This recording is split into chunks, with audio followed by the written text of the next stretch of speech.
Middle class వాళ్ళకి మాత్రమే లైఫ్‌లో నంబర్ ఆఫ్ గోల్స్ ఉంటాయి. ఒక్క దాని మీద ఉండరాళ్ళు. ఎందుకంటే లైఫ్‌లో ఏమీ చూడలేదు కదా! చిన్నప్పటి నుంచి ఏమీ లేదు కదా!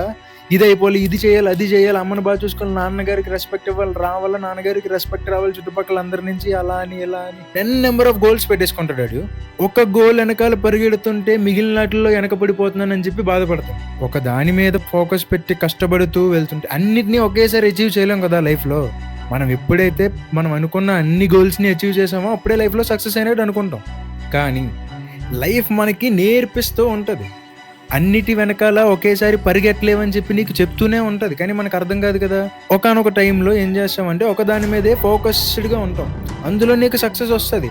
కానీ మిగిలిన గోల్స్‌లో వెనకబడిపోతున్నానని చెప్పి బాధపడుతూ ఏమి అచీవ్ చేయలేను, ఫెయిల్యూరు అని చెప్పి ఒక డిఫికల్ట్ ఫేజ్‌లోకి వెళ్ళిపోతాడు మొదలు. చాలా రోజుల తర్వాత వాడికి అర్థమయ్యేది ఏంటంటే లైఫ్ నాకు నేర్పిస్తుంది.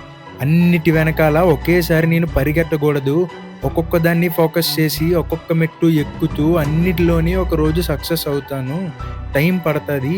ఇట్ టేక్ ఇయర్స్ అని చెప్పి ఒకరోజు వాడు రియలైజ్ అవుతాడు. అదే మగాడి జీవితం.